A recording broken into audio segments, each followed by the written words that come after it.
से कह दो दिल में सुदामा गरीब आ गया है, दिल में सुदामा गरीब आ गया है।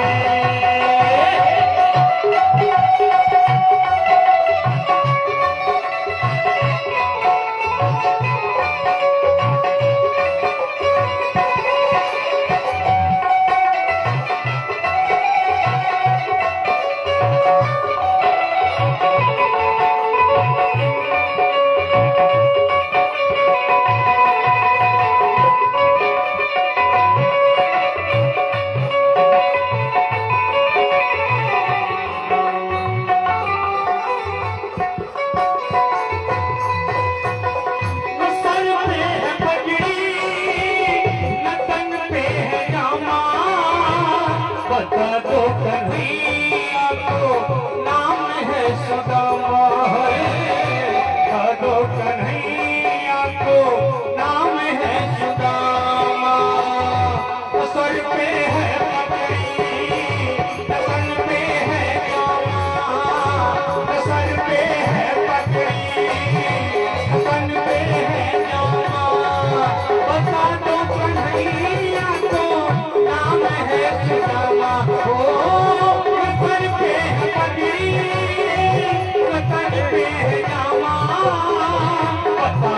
कन्हैया को नाम है सुदामा हो, बता दो कन्हैया को नाम है सुदामा हो।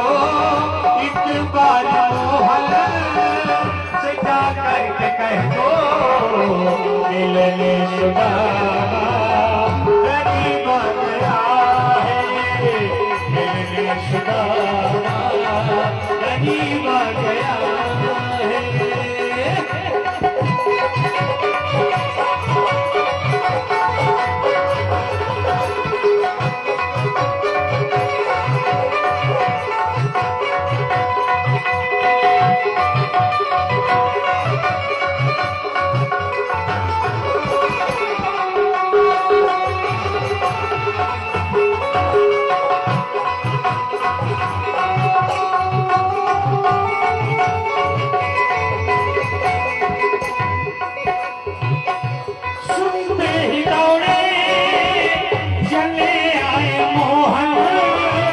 लगाया गले से सुदामा को मोहन, लगाया गले से सुदामा को मोहन। वो सुनते ही दौड़े चले आए मोहन, वो सुनते ही दौड़े चले आए मोहन। लगाया गले से सुदामा को मोहन, सुनते ही दौड़े चले आए मोहन। लगाया गले से सुदामा को मोहन, लगाया गले से सुदामा को मोहन हो।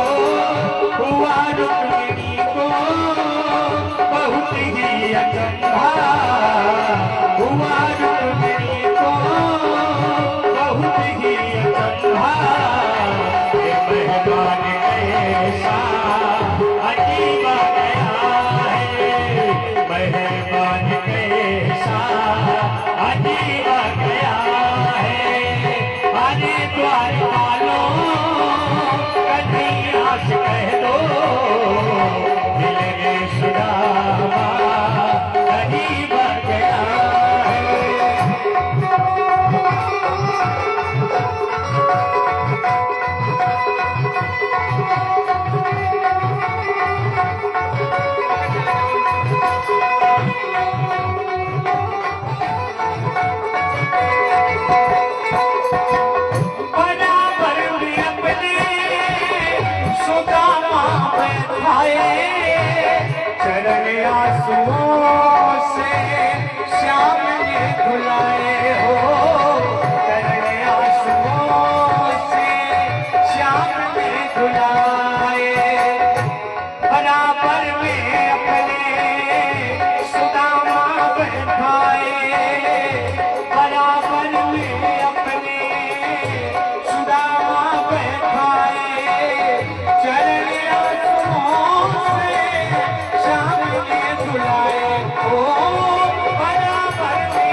श्याम ने बुलाए हो, मैं घबराऊं प्यारे जरा तुम सुदामा, मैं घबराऊं प्यारे जरा तुम सुदामा, खुशी का समा गरीब गया है, खुशी का समा तेरे गरीब गया है। अरे द्वार वालों कन्हैया से कह दो मिलेंगे सुदामा, गरीब गया है।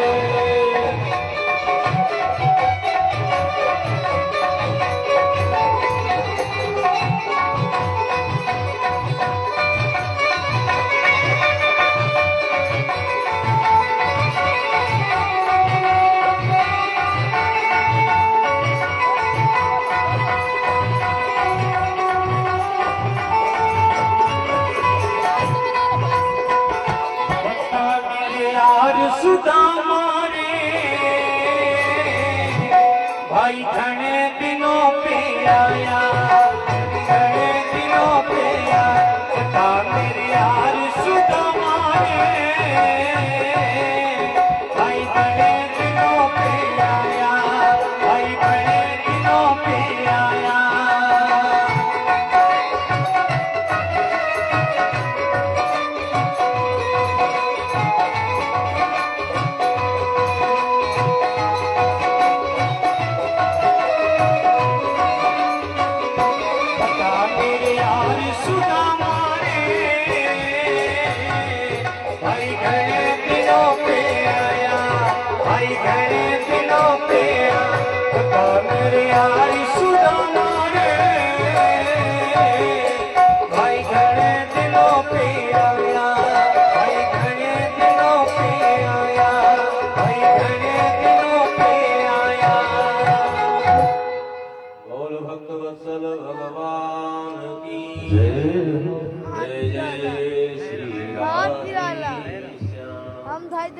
अभी आपने देखा कि द्वारपालों ने सुदामा जी की गरीबी का वर्णन किए कि क्या ऐसा आपका मित्र होगा, तो सुनते ही भगवान दौड़े हृदय से लगा लिया।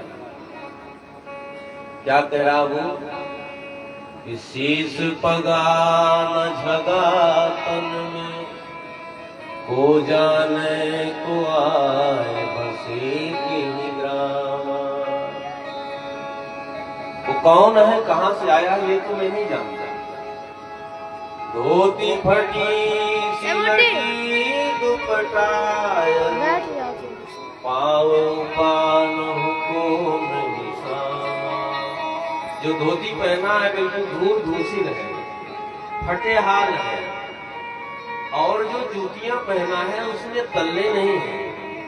ऐसी गरीबी भगवान आज किसी को नहीं दी है जिसके जूती में तल्ले ना हो। सुदामा जी के पास में और द्वार खड़ो तुझ दुर्बल, बिल्कुल दीनहीन दशा में बाहर प्रभु व्यक्ति खड़ा है। और एक आश्चर्य है, रहोचक सो वसुधाय धीरा। उसके चेहरे में दिव्य तेज है, दिव्य प्रकाश है। जैसे जैसे वो दीनता का वर्णन करता जा रहा, भगवान समझते गए मेरा सुदामा आ गया, मेरा सुदामा आ गया। फिर कहते हैं कि पूछत दीन दयाल कुधार। प्रभु आपका था पूछ रहा है, आपका ग्राम पूछ रहा है, आपका निवास पूछ रहा है। पर पूछत दीन दयाल कुधार, बतावत अपनो नाम सुदामा। अपना नाम सुदामा बता रहा है। सुदामा शब्द सुनते हुए सुदामा सुदामा चिल्लाते सिंहासन से भगवान को दे, पीतांबर नीचे गिर गया, जाके हृदय से लगा लिया। बड़े बड़े शंकर ब्रह्मा विष्णु सब बैठे हैं दरबार में, संत महापुरुष, सबको आश्चर्य कि ऐसी विमलता किसी ने नहीं देखी। लेकिन ये दीनहीन कौन है जिसको देखकर ठाकुर आज अपने आप में भूल गए और जाते हृदय से लगा लिया। और कहते क्या है, हाय महा दुख पायो सखा तुम, हाय महा दुख पायो सखा तुम, आए तेना किते दिन खोए। पूरा बचपन खो दिया, जवानी खो दिया, तुम मेरे पास नहीं आए, इतना तुम दुख सहन किए, तो भगवान आज रोए हैं। दोनों मित्र आज हृदय से हृदय मिला हुआ है। गोविंद का मुख सुदामा के कान में है, सुदामा का मुख गोविंद के कान में है। अश्रु झरझर बह रहे हैं। सुदामा जी भाव विभोर हो गए और बोल पड़े, हे कन्हैया, मुझे तो लग रहा था कि कहीं पहचानने से इनकार न कर दो, पर आज मैं जाना। कन्हैया, तू प्रेम का पुजारी है, तू प्रेम ही देता है, प्रेम ही देता है, तू प्रेम से ही जागता है, प्रेम से ही सोता है, तू प्रेम से ही रीझता है। कोई हमें पद मिल जाए, प्रतिष्ठा मिल जाए, कोई नौकरी मिल जाए, कूट के धाऊ दे। तो हम अरे हमारा मोबाइल ना यार, अरे वो नहीं ग्रामवासियों को बहुत कहना उड़ के गढ़ही नहीं कि घुस जाइए नीचे। पहचानने से इनकार करने मनी लगे। पंडित मनीष तिवारी उनका अनादर करने लगे। कहाँ गए?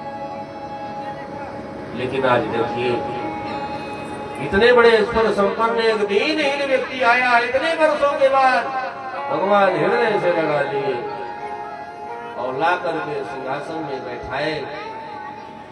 रुक्मणी जी को बोले कि जाओ जल लेकर के आओ, ये ब्राह्मण है, संत है, इनका चरण पखारना है मुझे।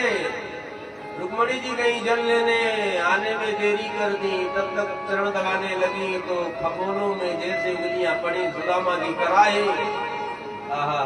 सुदामा जी के भाव को देखकर भगवान के हृदय में करुणा उमड़ पड़ी और झरझर अश्रु बह पड़े। रुक्मणी जी जल लिए खड़ी है, पर भगवान की दशा देखिए कैसी है। देखी सुदामा की दीन दशा, करुणा करके करुणा निधि रोए।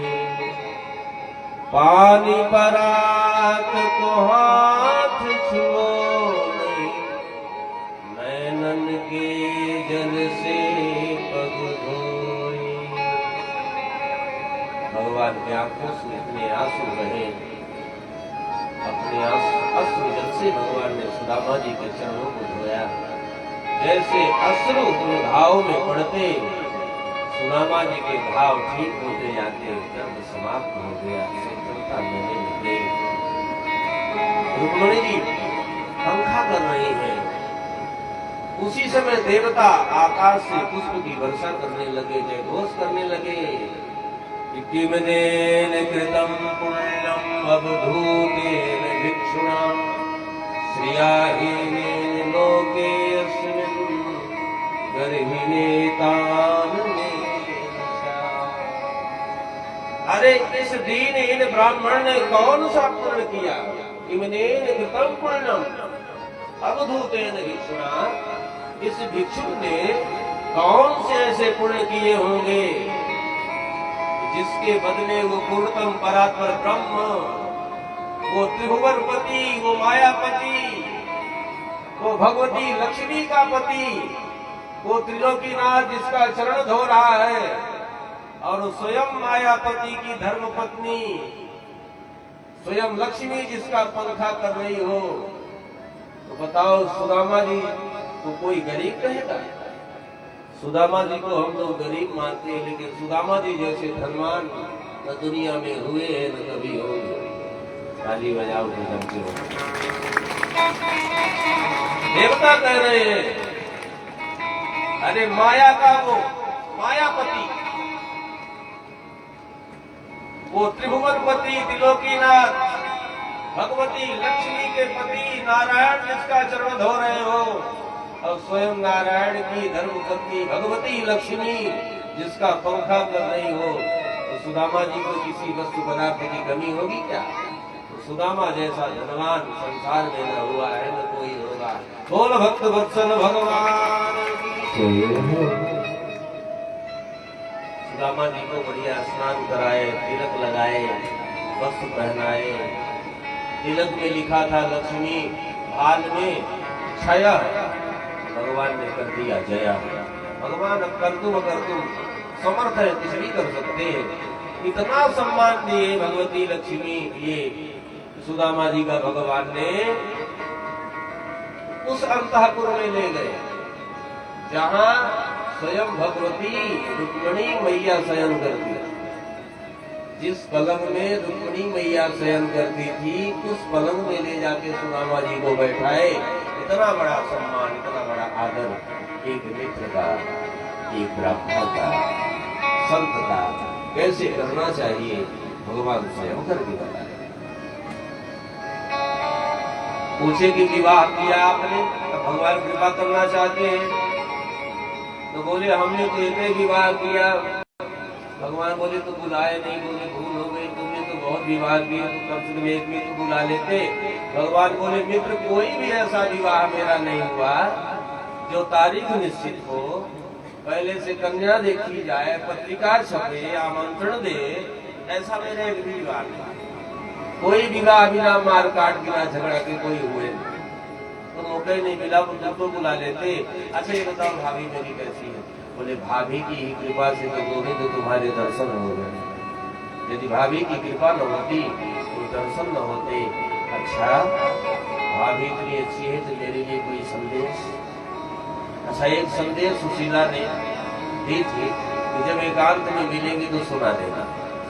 देखिए चारों तरफ कोई रानियां नहीं है, सुदामा जी लगे सुनाने की एक संदेश तुम्हारे भाभी का। बोले क्या? बोले एक मास दुई पाखुनी दुई एकादशी हो। ये गोविंद महीने में 2 बार एकादशी आती है सभी वैष्णव भक्तों के यहाँ, केवल 2 बार वो उपवास रहते हैं। एक मास दुई पाखुनी दुई एकादशी हो। मेरे घर गोपाल जू नित एकादशी हो। अरे ठाकुर मुझ पर आपकी ऐसी कृपा है कि मेरे घर में हर रोज एकादशी है और हम लोग तो किसी प्रकार रह लेते हैं। जिस दिन कुछ मिल जाता है कहीं से तो बच्चों को बना के खिला देती हूँ ना, और जिस दिन नहीं मिलता तो बच्चों को जबरदस्ती पीठ थपथपा करके ये कह करके सुलाना पड़ता है कि बच्चों आज एकादशी है, आज व्रत रह लो। तो बच्चे करवट बदल के सो जाते हैं। जब ऐसे सुदामा जी ने सुनाया भगवान की आंखें मीठी होती। भगवान ने कहा जाओ मेरा संदेश भी कह देना कि होनी थी सो हो गई, अब नहीं हो मन हो। भाभी तेरे भवन में अब नित्य द्वादशी हो। होनी को कौन टाल सकता है? जो होना था सो हो गया। और सुदामा जी जाके भाभी से कह देना कि अब तुम्हारे यहाँ एकादशी का प्रश्न ही नहीं आएगा, अब नित्य द्वादशी रहेगी। बड़े बड़े यज्ञ होंगे, अनुष्ठान होंगे, भंडारे होंगे, दीनों की, अनाथों की, गरीबों की, ब्राह्मणों की भीड़ लगी रहेगी। 56 भोग बनेगा, रोज नए नए भंडारे होंगे। और अब भगवान कहते हैं कि भाभी मेरे लिए खाने के लिए कुछ दी। सुदामा जी को लगा इतने बड़े आदमी को 4 प्रकार के चावल कैसे?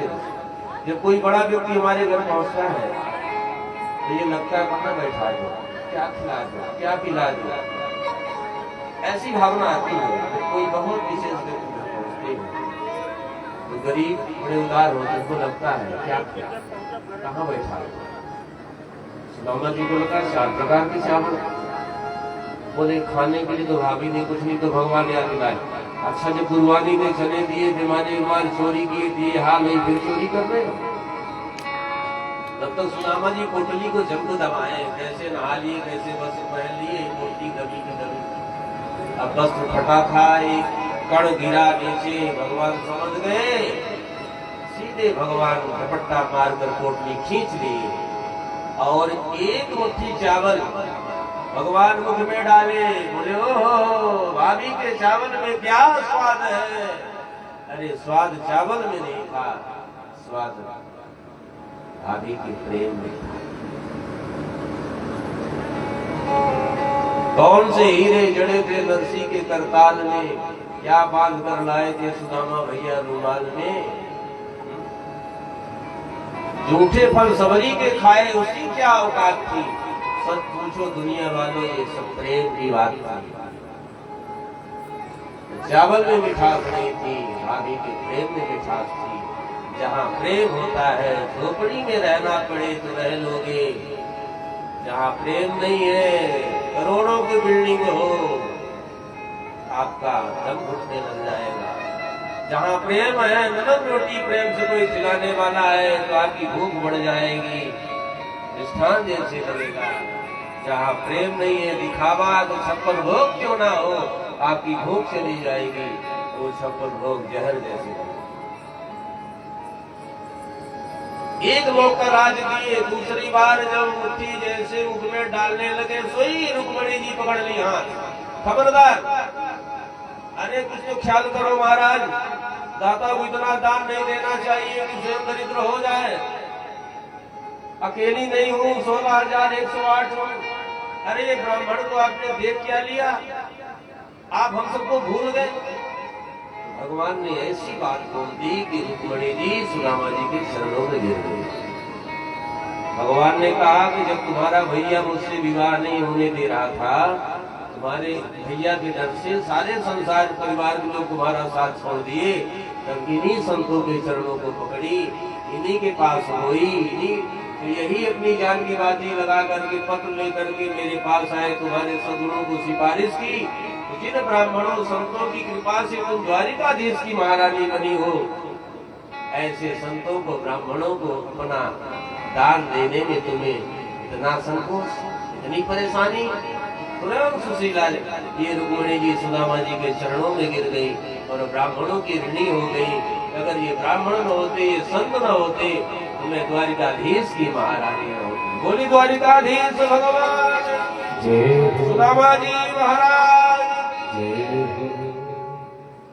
एक मुट्ठी चावल खाए भगवान, रातों रात महल खड़ा हो गया वहाँ। सुशीला हीरे जवाहरात से चढ़ गई।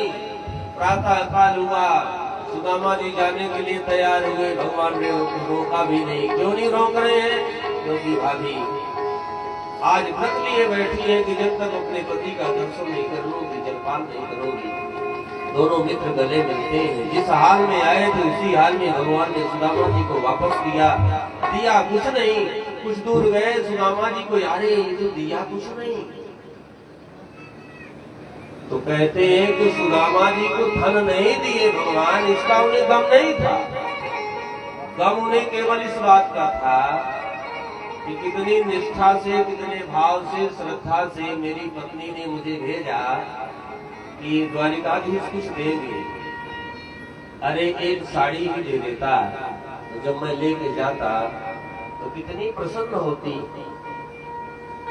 लेकिन ये कुछ नहीं दिया। गरीब के लिए एक साड़ी ही बहुत होती है। तो सुदामा जी को डर केवल ये लगा कि जो गोविंद के चरणों में जो मेरी पत्नी का अनुराग है, प्रेम है, श्रद्धा है, निष्ठा है, भाव है, भक्ति है, कहीं उसकी कमी ना हो जाए, कहीं भगवान से अश्रद्धा ना हो जाए मेरी पत्नी की, इसकी चिंता। इसलिए बार बार इशारा कर रहे हैं, खत्म कर गई ना। चले भगवान बोले जाओ ना। सुदामा जी बोले नहीं समझेगा। कुछ दूर फिर गए, बोले कन्हैया हम चले, तो बोले